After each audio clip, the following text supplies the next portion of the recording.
ต่อพระรัตนตรัยแก้วเจ้าสามประการ น้อมเอากุณพระพุทธเจ้ากุณพระธรรมเจ้ากุณพระสังฆเจ้ากุณพระอรหันตเจ้าอริยสงฆ์เจ้าจูตนจุองค์ได้เมตตาแผ่ปารมีมาเป็นนวโลกุตรธรรม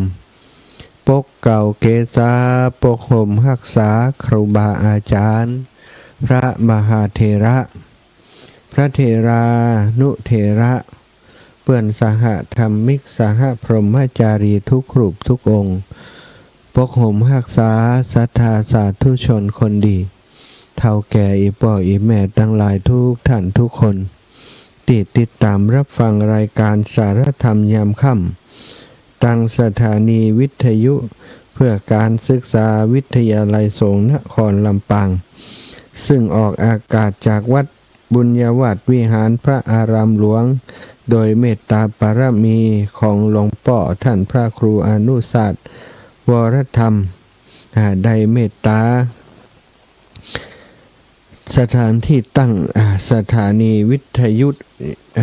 ของวิทยาลัยสงฆ์นครลำปางอยู่ที่วัดบุญญาวาสวิหารเนาะพร้อมกับได้มีเมตตามีเจ้าหน้าที่พระสงฆ์นะได้ดูแลสถานีวิทยุของเฮาก็เป็นจิตอันเป็นบุญเป็นกุศลที่หลวงพ่อนะได้มอบได้ดูแลสถานีวิทยุวิทยาลัยสงฆ์นครลำปางสืบต่อจากหลวงพ่อท่านเจ้าคุณพระราชธรรมาลังการนะซึ่งก็มีสมณะเมตตานะสถานที่ตั้งของสถานีไว้ที่วัดบุญญาวาสวิหารมาเมินนานแล้วเจ้าหน้าที่แล้วก็ผู้เกี่ยวข้องทั้งหลายเนาะคณะทำงานคณะกรรมการและผู้บริหารของสถานีวิทยุก็ทำหน้าที่ครับเคลื่อนนะบริหารสถานีซึ่งมีดร.จิรศักดิ์ปันลำผู้อำนวยการสถานีได้เป็นหัวหน้าใหญ่ดูแลแล้วก็น้องแอมพัชริยาฟองจันตานี่เป็นเจ้าหน้าที่สถานีน้องนัทสถาพรสุธาคำเป็นช่างเทคนิคน้องดิวอนุพงษ์ตาจินะก็มาเป็นช่างเทคนิคคิดอาสาของสถานีอีกคนหนึ่งทั้งคนทุกคนที่กล่าวนามมาล้วนแต่ทำงานโดยความเสียสละโดยจิตติอาสานาอนุโมทนาเป็นอย่างยิ่งได้กล่าวนามเขาเปิ่นทุกวันนะจื่อเปิ่นทุกวันเพื่อจะหือศรัทธาได้รับรู้ว่าเบื้องหลังของการทำงานออกอากาศของครูบาอาจารย์ก็มีคนกลุ่มนี้อยู่ตั้งหลังคอยขับเคลื่อนคอยดูแลสถานีนะสัญญาณหายไปสัญญาณดับกาอย่างต่างๆก็เข้ามาดูแลพอกอยตั้งแต่เจ้ามืดจนถึงค่ำดึก4 ทุ่มเนาะพบปะกันวันนี้สถานีปอยแม่อีกสถานีหนึ่งเนอะสถานีวิทยุ 104.50 เมกะเฮิรตซ์สถานีวิทยุเพื่อการศึกษาศาสนาวัฒนธรรมวัดฝายหินโดยเมตตาปารมีของท่านผอ.สถานีท่านพระครูสมุวิสุวัฒน์วรกิจโจนะผอ.สถานีแล้วก็เป็นสมภารเจ้าอาวาสวัดฝายหินโดยได้เมตตาเชื่อมสัญญาณเกาะสัญญาณจากที่อาตมาจัดในการไปออกตั้งวัดฝายหินโดยเนาะก็ขอบคุณในเมตตาท่านอาจารย์เป็นอย่างสูงเช่นเดียวกันศรัทธามาพบปะกันวันนี้เป็นวันที่19วันเสาร์ที่19เดือนกรกฎาคมศักราชพระพุทธาได้2568พระวาสาเนอะศรัทธาญาติโยมใกล้เข้ามาแล้วยกที่1วันที่27เหลืออีก6วันนะก็ถึงวันที่27แล้วที่เราจะมีการตั้งธรรมหลวงเตศที่วัดบรรพตสถิตเนอะศรัทธาเตรียมตัวเตรียมใจมาเป็นกำลังใจให้กันและการร่วมก่อตั้งกองทุนส่งเสริมสนับสนุนการเผยแพร่พระพุทธศาสนาของวัดบรรพตสถิตเนาะโดยมีความประสงค์ที่จะช่วยดูแลสถานีการออกอากาศต่างๆเรื่องเทคนิคเรื่องเครื่องไม้เครื่องมือที่มีปัญหาก็จะได้ช่วยกันดูแลก็เป็นเรื่องของหมู่เฮาทั้งหลายนั่นแหละเนาะเอาละศรัทธาปากันไหว้พระก่อนเนอะ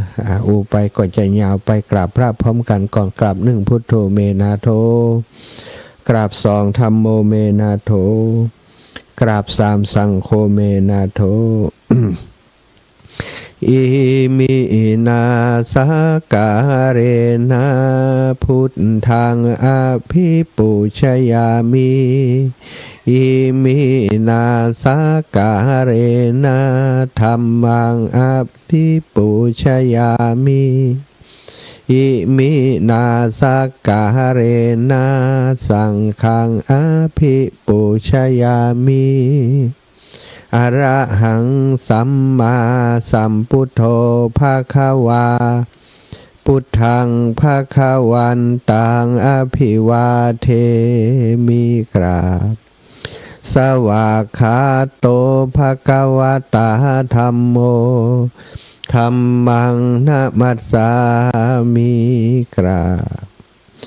สุปฏิปันโนภควโตสาวกสังโฆสังฆังนะมามิกราบนะโมตัสสะภะคะวะโตอะระหะโตสัมมาสัมพุทธัสสะนะโมตัสสะภะคะวะโตอะระหะโตสัมมาสัมพุทธัสสะนะโมตัสสะภะคะวะโตอะระหะโตสัมมาสัมพุทธัสสะ พุทธังสรณังคัจฉามิธัมมังสรณังคัจฉามิสังฆังสรณังคัจฉามิตุติยัมปิพุทธังสรณังคัจฉามิตุติยัมปิธัมมังสรณังคัจฉามิตุติยัมปิสังฆังสรณังคัจฉามิ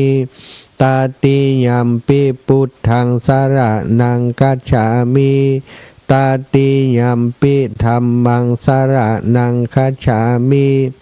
ตาติยัมปิสังฆังสรณังคัจฉามิ อิติปิโสภะคะวะอะระหังสัมมาสัมพุทโธวิชชาจารณะสัมปันโนสุขโตโลกาวิทูอนุตตโร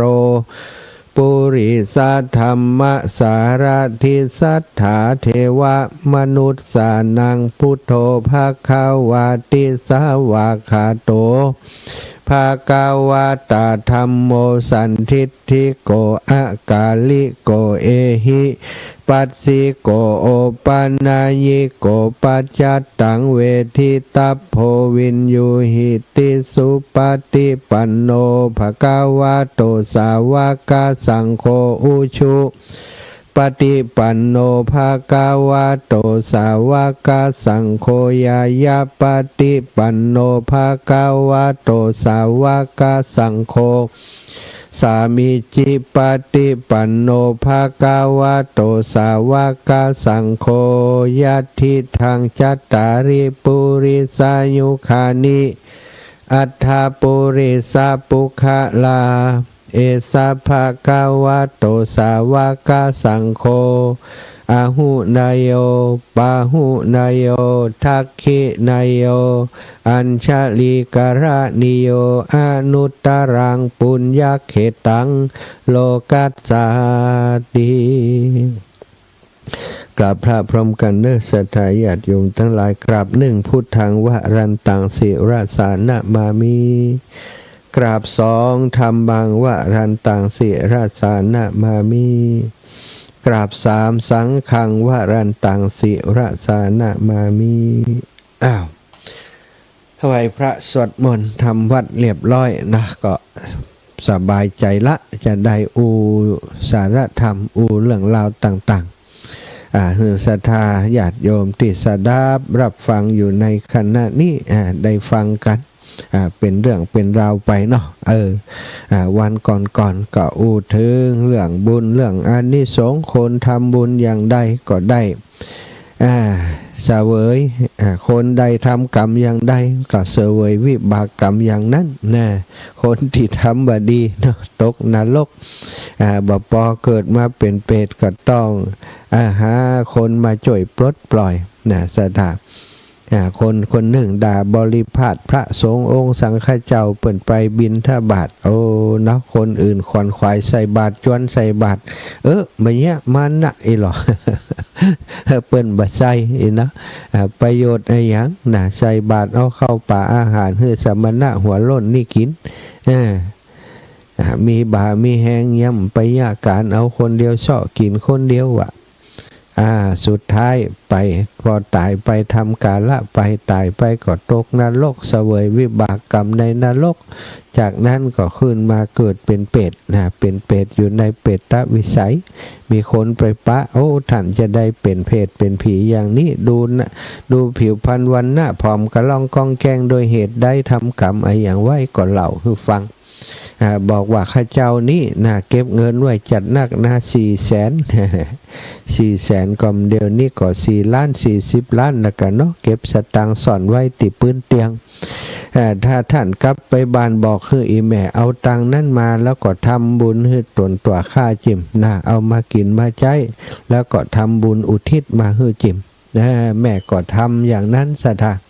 เอามากินมาใช้ส่วนหนึ่งเอาไปทำบุญ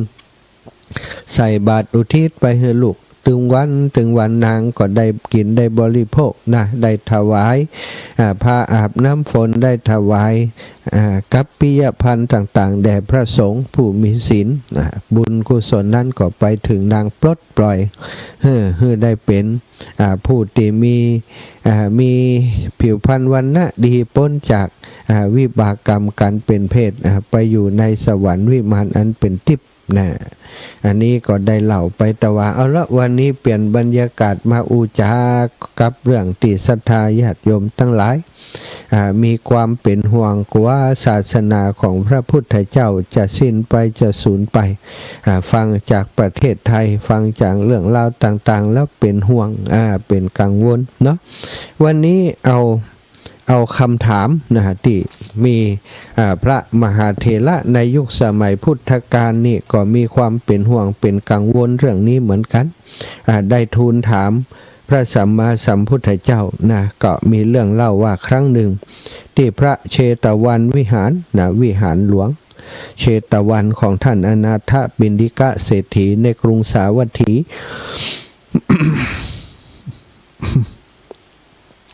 ท่านมหากัสสปะเถระเจ้าได้เข้าเฝ้าพระพุทธองค์ถึงที่ประทับปกติเปิ้นบ่ค่อยได้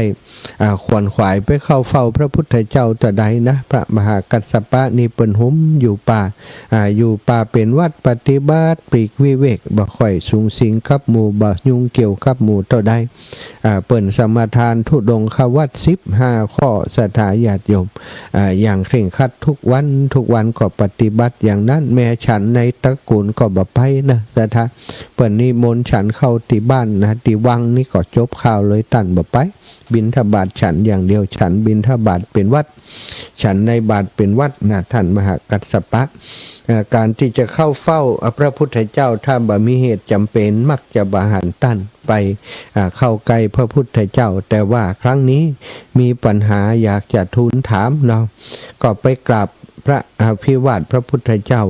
ถึงที่ประทับเสร็จแล้วก็ทูลถามว่าข้าแต่พระองค์ผู้เจริญ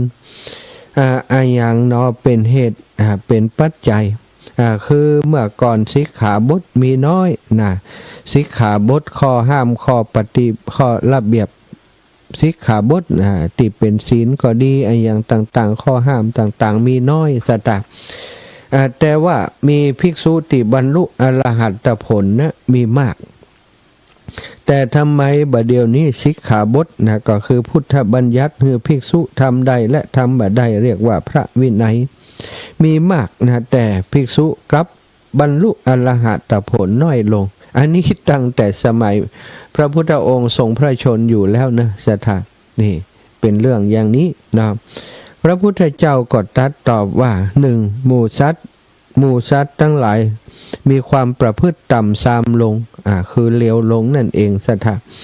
ข้อที่2พระสัทธธรรมคำสอนที่เป็นจริงนั้นพระสัทธธรรมของแท้ของจริงนั้นเลือนหายไปจากจิตจากใจจากการปฏิบัติของพุทธบริษัทข้อที่3สิกขาบท ที่มีมากขึ้นนั้นก็เพราะว่าเหตุว่าภิกษุสูงตั้งหลายหลงล่วงละเมิด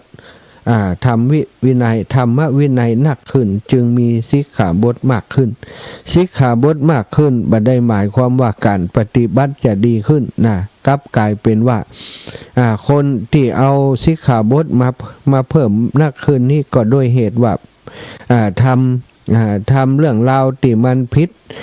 ธรรมเนียมประเพณีของการปฏิบัตินะสิกขาบทมีมากขึ้นก็จริงแต่ว่าบ่ช่วยอย่างเท่าไรนักนะแล้วก็ข้อที่4ภิกษุที่บรรลุอรหัตผลนี่ก็สิกขาบทมีมากภิกษุที่บรรลุอรหัตผลจึงมีน้อยนี่ศรัทธาเพราะว่าคนที่ใส่ใจสนใจในการปฏิบัติมีน้อยลงไปนั่นเองต่อจากนั้นพระองค์ก็ตรัสถึงสัทธธรรมปฏิรูปนะมีอัตถกถาจารย์อัตถกถาอธิบายความว่าเหมือนหมายถึงคำสอนที่บัดได้ยกขึ้นสู่การสังคายนาทั้ง3ครั้งและอุปกิเลสของวิปัสสนาติทำให้เข้าใจว่าบรรลุมรรคผลอันนี้สัทธธรรมปฏิรูปนี่ความหมายเป็นอย่างนี้ สัทธธรรมปฏิรูปยังบ่เกิดขึ้นในโลกตราบใดตราบนั้นพระสัทธธรรมก็ยังบ่เลือนหายไปหากสัทธธรรมปฏิรูปเกิดขึ้นในโลกเมื่อใดเมื่อนั้นพระสัทธธรรมก็เลือนหายไปทองเทียมยังบ่เกิดขึ้นในโลกตราบใดตราบนั้นทองคำธรรมชาติก็ยังบ่หายไปแต่เมื่อทองเทียมเกิดขึ้นทองคำธรรมชาติจะหายไปฉันใดพระสัทธธรรมก็ฉันนั้นอันนี้เปรียบเทียบเพื่อหันชัดเลยสัทธานะสัทธธรรมปฏิรูปนี่ก็คือบัจจัยคำสอนของพระพุทธเจ้าหรือว่ามันก็มีคำสอนนิดหน่อยแต่ว่าคนเอาไปปรุงเอาไปแก้เอาไปแต่งให้เข้ากับความต้องการของตนโดยมุ่งหมายลาภสักการะต่างๆกันเนาะเอาไปแก้ไข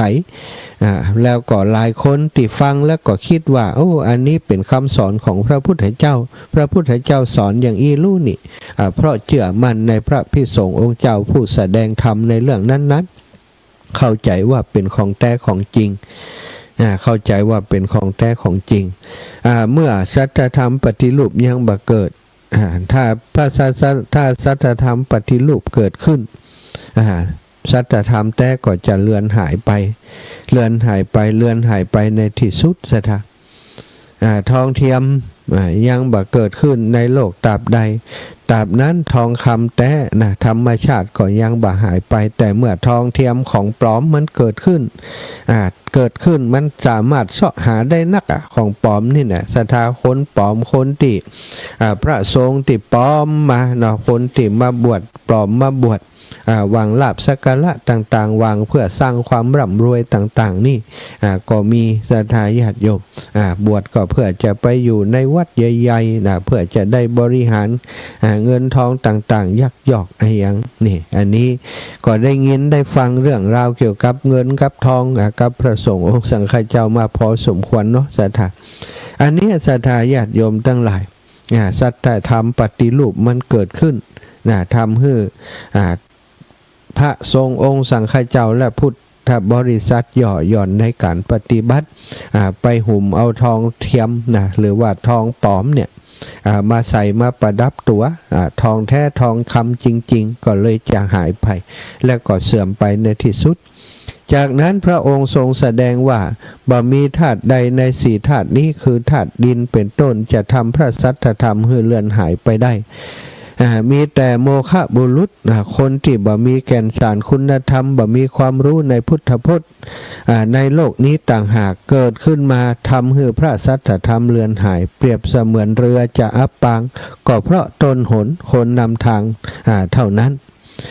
แล้วทรงแสดงเหตุ5ประการที่ทำให้พระสัทธธรรมเรือนหายก็คือพุทธบริษัท4บ่ย่ำเกรงในพระพุทธเจ้าบ่เคารพในพระธรรมเจ้าบ่ย่ำเกรงในพระสังฆเจ้า บ่เคารพยำเกรงในไตรสิกขาบ่เล่าเรียนบ่ศึกษาบ่เจริญสิกขา3นะสิกขา3ศีลสมาธิปัญญานี่บ่เจริญบ่ปฏิบัติข้อที่5บ่เคารพยำเกรงในสมาธิและก็คือบ่ยำเกรงในวิปัสสนา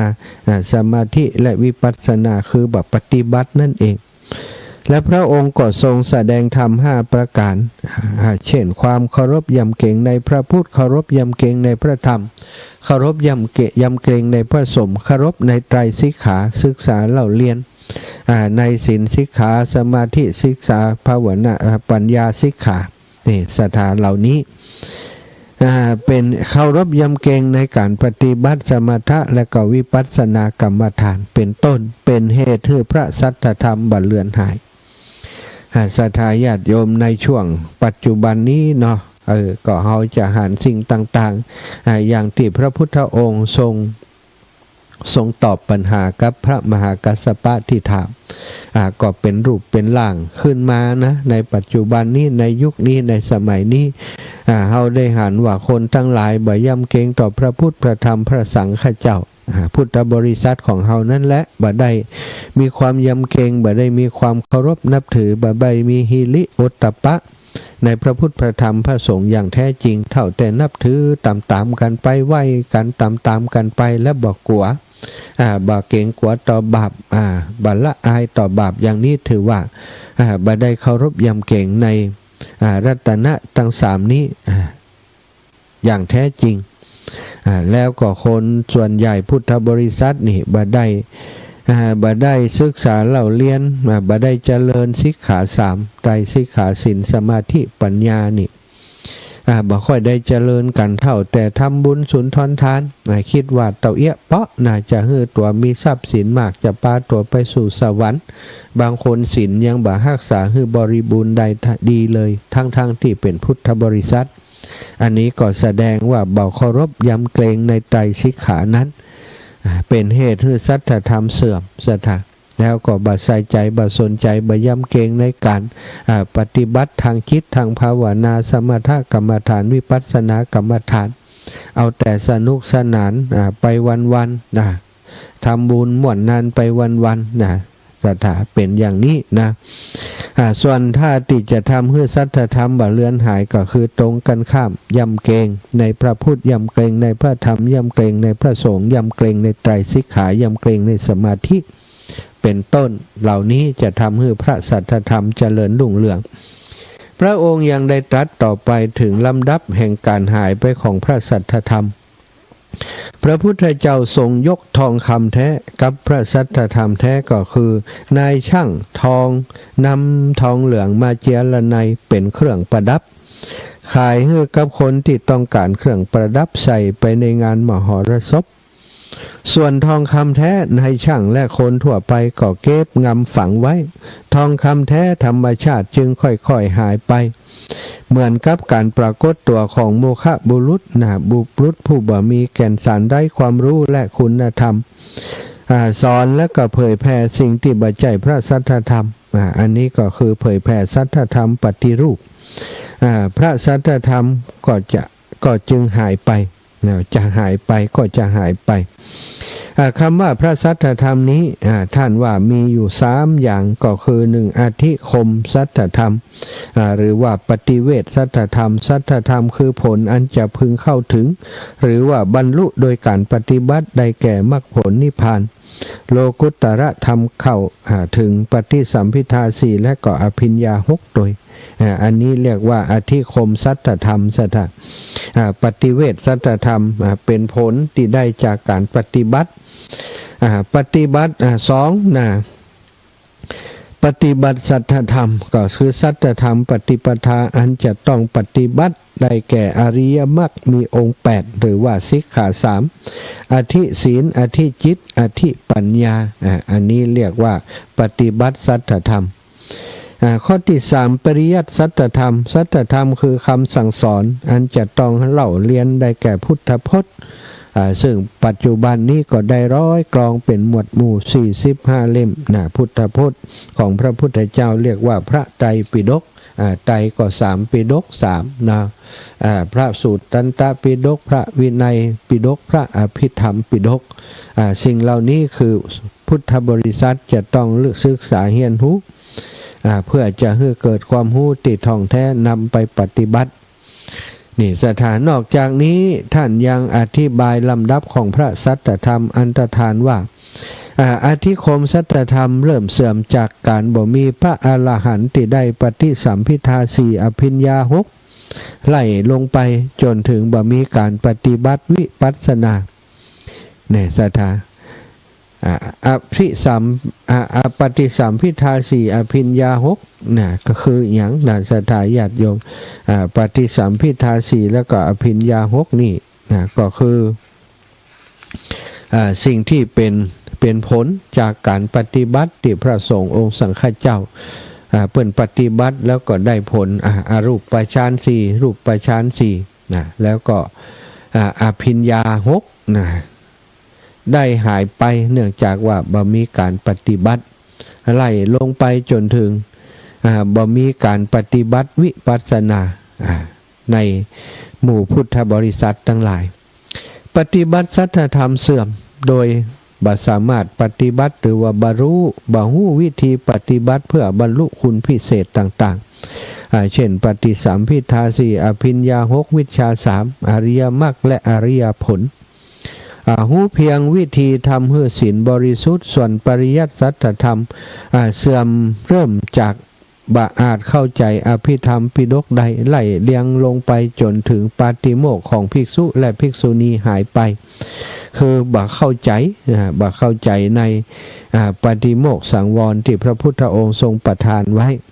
ข้อห้ามข้อปฏิบัติต่างๆเมื่อปริยัติสัทธธรรมนั้นเสื่อมหายไปศาสนาชื่อว่าอันตรธานแล้วโดยว่าเมื่อปริยัติเสื่อมหายไปการปฏิบัติก็เสื่อมหายไปเมื่อการปฏิบัติเสื่อมหายไปอธิคมนะหรือว่าการจะบรรลุธรรมจันสูงขึ้นถึงขั้นเป็นพระอรหันต์นั้นก็เสื่อมไปโดยถามว่าเพราะเหตุใดตอบว่าปริยัตินี้เป็นปัจจัยแก่การปฏิบัติการปฏิบัติเป็นปัจจัยของอธิคมหรือว่าปฏิเวทแต่เมื่อว่าโดยการปฏิบัติต้องกำหนดปริยัติขึ้นมาก่อนตามที่ปริยัติว่าอย่างใดต้องเป็นปริยัติที่ถูกต้องนะถ้าเป็นสัทธธรรมปฏิรูปก็ปฏิบัติใดไปก็บ่ได้มรรคผลนิพพานซะท่าเหมือนกับใส่ของเก๊ใส่ทองเก๊บ่ได้ใส่ทองจริงเป็นต้นด้วยประการราชนี้อันนี้เป็นความห่วงใยของพระมหากัสสปะที่มีต่อพระสัทธธรรมคำสอนของพระพุทธเจ้าสถาบัดเดี๋ยวนี้เขาก็จะหันเข้าล้างต่างๆเนาะมันเกิดขึ้นกับพระพุทธศาสนาเขานะอย่างใดพ่องพระมหากัสสปะนี่เป็นพระสงฆ์ที่มีความวิตกกังวลมีความห่วงเรื่องการที่จะเสื่อมสูญไปแห่งพระสัทธธรรมของพระสัมมาสัมพุทธเจ้าพระสารีบุตรก็เช่นเดียวกันได้ห่วงมากนะมีความคิดมีความดำริที่จะจดจานจะสั่งขยนาพระธรรมวินัยของพระพุทธองค์เป็นหมวดหมู่แล้วก็จ่อยกันจดจำไว้ตั้งแต่พระพุทธองค์ทรงดำรงพระชนอยู่แต่ว่าบ่มีโอกาสทำก็ทำได้บ่เป็นหมู่เป็นคณะสถาต่อเมื่อพระพุทธเจ้าปรินิพพานแล้วได้3 เดือนพระมหากัสสปะมหาเถระเจ้าก็ได้มีความปรารภถึงเหตุแล้วก็ทำการสังคายนาขึ้นปรารภถึงเหตุอะไรยังเนาะเมื่อตอนที่พระพุทธองค์เสด็จดับขันธปรินิพพานแล้วนั้นพวกเจ้ามันละเมืองกุสินาราจัดเตรียมพิธีถวายพระเพลิงพระพุทธสรีระตามลำดับจนพระสรีระถูกอัญเชิญมาประดิษฐานบนจิตตกาฐานหรือว่าเชิงตะกอนขณะนั้นพระมหากัสสปะเถระและภิกษุสงฆ์หมู่ใหญ่กำลังเดินทางจากกรุงปาวาไปกรุงกุสินาราแคว้นมันละโดยกันท่านแวะพักตีโคนต้นไม้อันร่มรื่นแห่งหนึ่งที่ข้างต่าง โดยอากาศมันร้อนขณะนั้นก็หันอาชีวกคนหนึ่งถือดอกมณฑารพดอกมณฑารพบอกมณฑามีสีดังทองขนาดเท่าชัดพวกเทวดาและพรหมนำมาบูชาในเมื่อรู้ว่าพระพุทธเจ้าปรินิพพานก็ได้นำมาบูชาพระพุทธเจ้าสูงขึ้นมาเต้าหัวเข่าวะสถาเปียงหัวเข่าไผจะยิบเอาไปก็ยิบเอาไปก็ทำบาหายบาเสี่ยงพระเถระเจ้าได้หันดอกมณฑารพแล้วก็เข้าใจทันทีแต่ว่าก็ถามว่าท่านผู้มีอายุท่านได้ดอกมณฑารพมาจากไหนอาชีวกท่านนั้นก็ตอบว่าโอ้ท่านบ่ทราบกะเรื่องการที่พระพุทธเจ้าพระศาสดาได้ถึงแก่การปรินิพพานไปแล้วดอกมณฑารพนี้เทวดาเอามาบูชากุลของพระพุทธเจ้าท่านน่าจะทราบอาชีวกก็ตอบว่าเฮาสะอันบอกว่าตอนนี้พระพุทธเจ้าสมณะโคดมปรินิพพานแล้ววันนี้ก็เป็นวันที่7แล้วดอกมณฑารพนี้เฮาถือมาจากที่สถานที่อันเป็นที่ตั้งจิตกาทานหรือว่าเชิงตะกอนของพระพุทธองค์นั่นเองอัตถกถากล่าวว่าท่านหู้ว่าดอกไม้นี้บ่ได้มีอยู่ในถิ่นมนุษย์ประจำจะมีก็ต่อเมื่อผู้มีฤทธิ์ใช้ฤทธิ์และมีสมัยที่พระโพธิสัตว์เสด็จลงสู่พระคันมันดาแต่วันนี้ผู้มีฤทธิ์บ่ได้แสดงฤทธิ์พระศาสดาของเฮาก็บ่ได้เสด็จลงสู่คันบ่ได้ประสูติบ่ได้ประกาศธรรมจักรบ่ได้แสดงยมกัปปฏิหารบ่ได้เสด็จลงมาจากเทวโลกบ่ได้โปร่งอายุสังขารแต่ทรงชราภาพพระศาสดาคงจะเสด็จปรินิพพานแล้วเป็นแน่พระเถระเจ้าเคารพพระศาสดายิ่งยืนขึ้นประนมมืออัญชลีไว้เหนือศีรษะหันหน้าไปทางอาชีวกแล้วถามเป็นการถามทั้งที่รู้ว่าเพราะมีนิมิตต่างๆเกิดขึ้นเนื่องจากการปรินิพพานหลายอย่างแต่ถามเพื่อจะให้ภิกษุปุถุชนรู้ล่วงหน้าก่อนจะได้บ่มีความเศร้าโศก จะได้มีความเศร้าโศกน้อยลงในระหว่างที่จะเดินทางไปร่วมพิธีในกลุ่มภิกษุทั้งหลายนั้นก็มีภิกษุรูปหนึ่งเป็นหลวงตาแก่ๆชื่อว่าสุภัททะสุภัททะภิกษุที่ยังมีราคะอยู่เป็นปุถุชนอยู่ยังแบบปราศจากความโศกเศร้าได้ร้องไห้คร่ำครวญในการปรินิพพานของพระพุทธเจ้าพวกภิกษุปราศจากราคะก็คือพระอรหันต์บ่มีเข้าความเศร้าโศกแต่ก็อดกลั้นอยู่ในสติสัมปชัญญะแต่ภิกษุเฒ่าชื่อว่าสุภัททะท่านเรียกว่าสุภัททะอุทธะบรรพชิตก็คือภิกษุชื่อสุภัททะผู้บวชตอนแก่บ่ได้โศกเศร้าเสียใจนั่งอยู่ในภิกษุทั้งหลายแล้วก็กล่าวว่าท่านผู้มีอายุทั้งหลายพวกท่านอย่าเศร้าโศกอย่าร่ำไรไปเลยเฮาสบายแล้วพระมหาสมณะนั้นชอบเบียดเบียนพวกเฮาอยู่ว่าสิ่งนั้นควรสิ่งนี้บ่ควรบัดนี้พวกเฮาปรารถนาจะอยากก็ทำได้ตามใจปรารถนาบ่ต้องกลัวว่าจะมาว่าจะมาด่ามาตักเตือนติเตียนเฮาท่านว่าภิกษุรูปนี้เคยเป็นช่างตัดผมบวชแล้วรู้ข่าวว่าพระพุทธเจ้าเสด็จมาที่เมืองอาตุมานครจึงเรียกบุตรชาย2 คนมาสั่งให้ลูกไปตะเวนตัดผมแลกกับสิ่งของเพื่อนำมาปรุงทำยาคูพระพุทธเจ้าเสด็จมาถึงสุภัททะนิมนต์ให้ทรงรับยาคูและทรงสอบถามสดับการได้มาของยาคูแล้วทรงติเตียนแล้วทรงบัญญัติ2 สิกขาบทคือห้ามชักชวนในสิ่งที่บ่สมควรและห้ามภิกษุผู้เคยเป็นช่างตัดผมเก็บรักษาอุปกรณ์โกนผมไว้กับตัวท่านจึงผูกอาฆาตบ่ชอบใจพระพุทธเจ้ามานานเป็นว่ามีเรื่องอย่างอี้ตัวพระเถระได้ฟังแล้วเหมือนถูกทิ่มแทงที่หัวใจเหมือนฟ้าผ่าลงกลางศีรษะท่านเกิดธรรมสังเวชคิดว่าเมื่อพระผู้มีพระภาคเจ้านิพพานได้เพียง7 วันวันนี้พระสรีระของพระองค์ยังดำรงอยู่เสี้ยนหนามใหญ่เกิดขึ้นในพระศาสนาเร็วอย่างนี้พระศาสนาที่พระผู้มีพระภาคเจ้าทรงนำมา นำมาสอนด้วยความทุกข์ยากลำบากคนบาปนี้หากเติบโตขึ้นมาแล้วมีสมัครพรรคพวกก็จะทำพระศาสนาให้เสื่อมถอยไปพระเถระจึงคิดต่อไปว่าถ้าเฮาจะให้หลวงตาผู้นี้นุ่งห่มผ้าเก่าแล้วเอาขี้เถ้าโรยศีรษะขับไล่ไปผู้คนก็จะพากันยกโทษพวกเฮาได้ว่าเมื่อพระสรีระของพระสนะโคดมยังคงอยู่เราสาวกก็พากันทะเลาะวิวาทกันเสร็จแล้วเราจะอดกันไว้ก่อนอดทนแบบนี้อย่างฮือเตอธรรมะที่พระผู้มีพระภาคเจ้าทรงแสดงแล้วเป็นเหมือนกองดอกไม้ที่ยังบ่ได้ควบคุมต้องลมแรงก็ย่อมกระจัดกระจายไปฉันใดสิกขาบท1-2สิกขาบทในพระธรรมวินัยก็จักพินาศไปปัญหาวาระ1-2วาระในพระสูตรก็จักพินาศไปภูมิอื่น1-2ภูมิในอภิธรรมก็จักพินาศไปด้วยอำนาจของบุคคลชั่วหันปานนี้เหมือนดอกไม้ถูกคุมไว้โดยได้เหนียวโดยประโยชน์อย่างนี้แหละพระผู้มีพระภาคเจ้าจึงตรัสตอนรับเฮาไกล3ขาวุธประธานอุปสมบทโดยโอวาท3ข้อทรงเปลี่ยนจีวรจากพระวรกายตัดปฏิปทาเปรียบด้วยดวงจันทร์ประหนึ่งสั่นมือในอากาศทรงยกย่องเฮาเป็นกายสักขีในที่นี้หมายถึงผู้มีวิหารธรรมเสมอโดยพระองค์ทรงมอบความเป็นสกลศาสนาทายาทถึง3ครั้งเป็นทำนองว่าเมื่อภิกษุเช่นเราดำรงอยู่ภิกษุชั่วผู้นี้จะบ่ได้ความเจริญศาสนาธรรมยังบ่รุ่งเรืองธรรมก็จะบ่เสื่อมถอยอวินัยยังบ่รุ่งเรืองวินัยก็จะบ่เสื่อมถอยฝ่ายอาธรรมวาทียังบ่มีกำลังฝ่ายธรรมวาทีก็จะบ่อ่อนกำลัง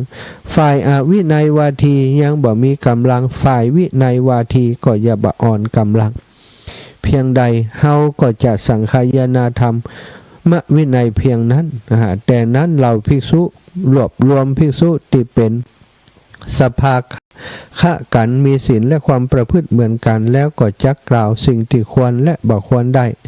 เมื่อเป็นอย่างนี้ภิกษุชั่วผู้นี้ต้องได้รับการข่มทำให้เงยศีรษะบ่ได้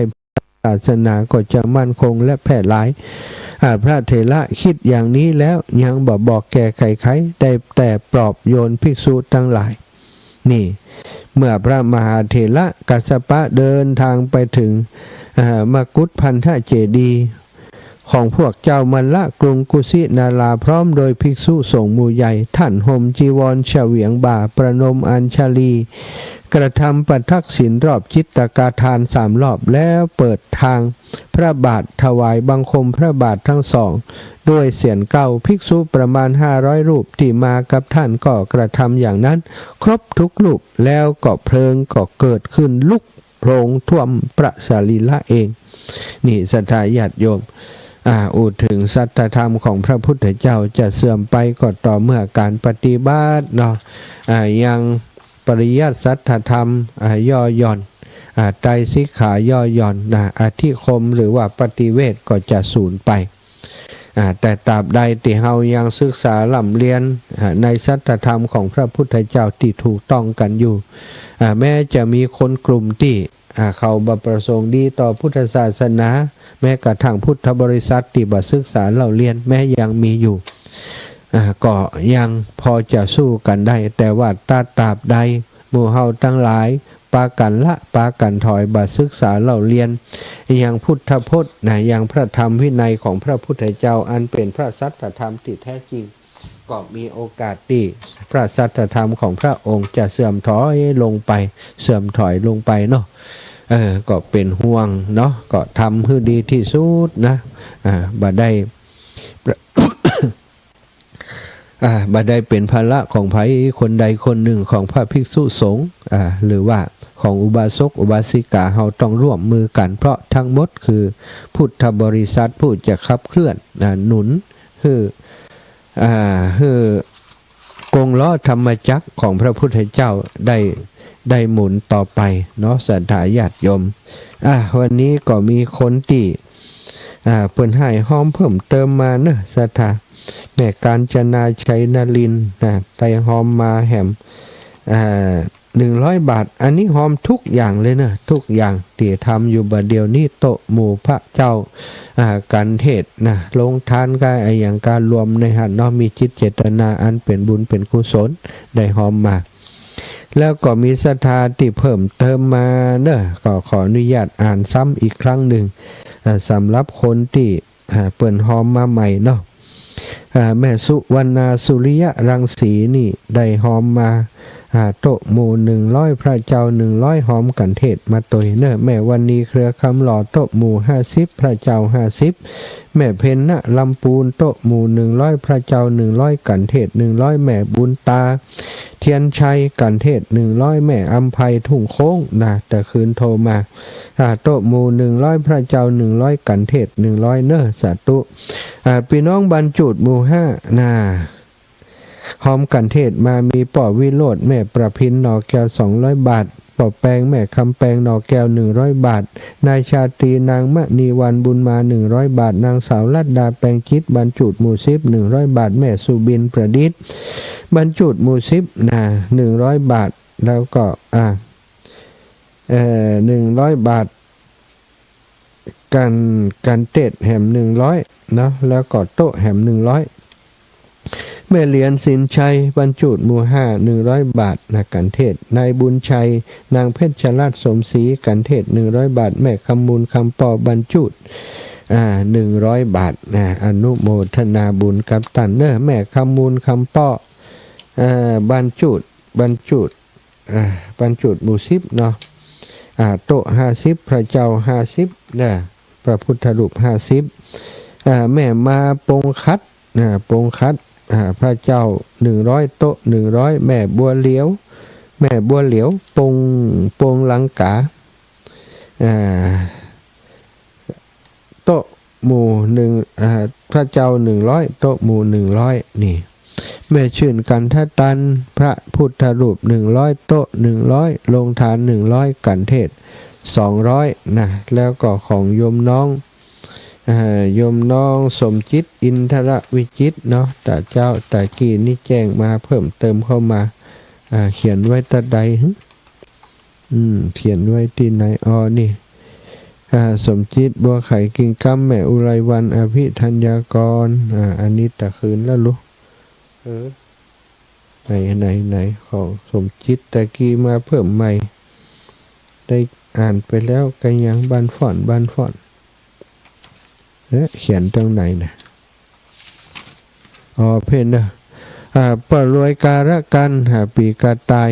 100 บาทแม่บุญเย็นปีวัวร่วมกันนี่แม่สังวานตันเปงปีมะเมียบ้านฝ่อนนี้บัดได้เปิดซองเนาะแล้วบัดได้เขียนหน้าซองแม่สีวันมูลจำเริญปีมะลงนี่ก็เหมือนกันบัดได้เปิดซองบัดได้เขียนหน้าซองแม่จันแก้วร่วมวงปีมะแม่100 บาทป่อสมซักแม่พลอยมูลเมืองบ้านฝ่อน300 บาทแม่ชื่นกันทัดตันพร้อมกับครอบครัวลูกหลานทุกคนนะโต๊ะ100พระพุทธรูป100กันเทศ100แล้วอย่างแหมนี่โยมแม่หอมมานักอยู่เดี๋ยวพอกำเด้อแม่ชื่นกันทัดตันหอมมา500นะมีอย่างพ่องมีตึงลงตานด้วยกะเนาะแม่อย่าชื่นกันทัดตันนี่มีข้อความใหม่มาขอดูหน่อยแม่ชื่นกันทัดตันพระเจ้า100โต๊ะหมู่100ลงทาน100ตังทำหลวง200ขาดตังทำหลวงโลนี่ตังทำหลวง200ตังทำหลวง200ทำหลวง200เข้าแตนนะคุณโยมเข้าแตนประตูต้นพึ่ง200นะรวมกันเทศแล้ววันนี้หลวงพ่อใหญ่ท่านพระอธิการณรงค์ปะภากโรสมปานเจ้าวัดประตูต้นพึ่งได้เมตตาโยมเข้าแตนเอาน้ำมาถวายเอามาเป็นโฮงตานในวันเทศตั้งธรรมหลวงเนาะวันที่27นี้ถึงแล้วก็อีก2วันที่27 24แล้วก็28เดือนอีก2เดือนตั้งหน้าตัวเนาะ100 แพ็คเก่ากราบในเมตตาหลวงพ่อเนอเป็นอย่างสูงเอาละศรัทธา ท่านอื่นๆก็ประกาศนามต่อไปวันอื่นเนาะสำหรับวันพรุ่งนี้จะไปสะเมิงเนาะสะเมิงลำปางไป2 ตู้เนาะหลายคนก็ว่าขอไปเที่ยวหน้าก็แล้วกันเพราะอิดเหลือเกินช่วงนี้ก็เป็นอย่างเนาะสถาได้ไปช่วยครูบาอาจารย์2 ตู้เนาะนำสถาญาติโยมไปขอบคุณที่ไปด้วยกันเนาะออกนัดพบกันที่ปตท.ห้างชัด7 โมงเนาะจาก7 โมงก็ออกจากห้างควรจะออกจากบ้านเจ้าหน่อยควรจะถ้าในเมืองนี่ก็ประมาณ6 โมงป่ายสักหน่อยจะไปถึงปุ่นประมาณ7 โมงเขาก็ออกเดินทางไปพร้อมกันเลยเนาะวันพรุ่งนี้2 ตู้พี่น้องทางบ้านน้ำทงก็รออยู่ที่น้ำทงหันเนอะโยมน้องเอสโยมน้องจำเนียนจะรอจุดไหนดีเดี๋ยวแจ้งมาตั้งหลายจิมเนอะวันพรุ่งนี้จะฮือคนรถเป็นได้ไปตามนั่นเนาะแม่ขันคำเจริญปอนโยมแม่จะถามก่อนเลขเจ้าเลขนี้เลขบัญชีนี่แม่ได้มาจากแม่4,000เจ้าแม่สิ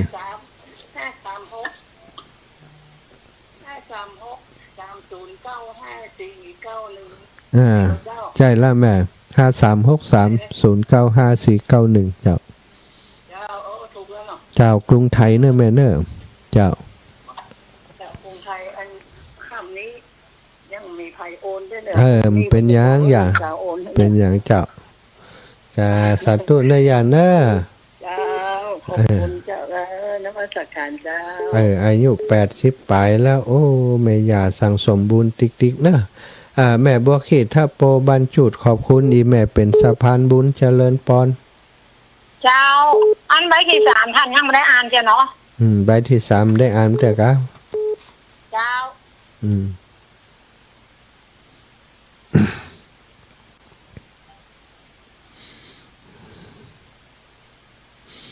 ใบที่3แล้วการไล่ที่เพิ่มเติมไม่ได้ทำเลยใบที่3แม่มาปงคัดพระพุทธรูป100โต๊ะหมู่100แม่บัวเหลียวปงลังกาพระพุทธรูป100โต๊ะหมู่100เนื้อสาธุอนุโมทนาบุญที่วันแม่เชียร์วันกันตัวเองเนาะใบที่3ที่ใบยังไงนี่ลุงของแม่สงกรานต์จำที่พระนะตะกี้ได้อ่านไปแล้วได้อ่านแต่รวมเลยการเทศโอเคแม่อ่านไหมเนอะอ่านตามที่เปิ้นส่งมาแม่บัวลอยปงเทพกันเทศ100แม่ถนอมนำวงกันเทศ100แม่บัวเลียวชัยอุดกันเทศ100แม่ลัดดาธรรมชัยกันเทศ100พ่อร่มแม่วันเพ็ญพรหมสารกันเทศ100แม่ชวนชมพูแก้วกันเทศ100แม่บัวเหลียวปงลังกากันเทศ100แม่สมพรชัยเรียนกันเทศ100พ่อคำแม่ลองปงใจดีกันเทศ50 บาทแม่สงการจำติ๊บแม่เหรียญทาคำมาบ้านสันหลวง100แม่สงการจำติ๊บ100เนอะแม่เครือวันตันตุ้ยบ้านจำ100มันเขียนหลายตีพ่อวิโรจน์แม่ประพินนอแก้ว200อันนี้กันเทศปอบแปงแม่คำแปงนอแก้ว100นายชาตรีนางมณีวันบุญมา100นางสาวลัดดาแปงวิทย์แปงกิจบ้านจูดหมู่10 100แม่สุบินประดิษฐ์บ้านจูดหมู่10 100แม่บุญเรียบแม่บุญเหรียญสินชัยบ้านจูดหมู่5 100แม่บัวขีดทับโปบ้านจูดหมู่5 100นายขวัญนายชาญชัยนางเพชรชลัดชมศรี100แม่คำมูลคำป้อบ้านจูดหมู่10 50 บาทรายการโต๊ะแม่บัวขีดทับโปโต๊ะมือ100แม่บัวขีดทับโปพบถูก100แม่สุบินประดิษฐ์พร้อมลูก100แม่คำมูลคำป้อบรรจุดหมู่10 50 บาทแม่คำมูลค คำป่อบรรจุหมู่10โต๊ะหมู่แหม10บาทเนอะถ้าโต๊ะไฟก็ขอสุมาแม่เพ็ญเจริญปอน สตางค์เจ้าพระจ๋า เจ้า โอนสตางค์ให้แล้วนะเจ้า200 บาท เจ้าแม่ไปหอมบุญเนาะ ถวายเทียนเลยค่ะ จ้า เจ้า สาธุเนอะแม่ โอนแล้วนะเจ้า สาธุค่ะ เจ้าสาธุเจ้า ขอบุญรักษา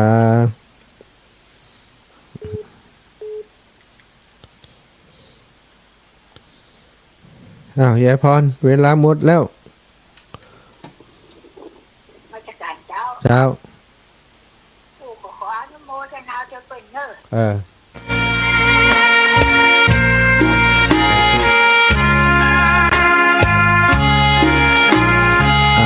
ธุเด้อบุญรักษาเทวดาคุ้มครองเนาะขอความเจริญในธรรมมีแก่ประชาชน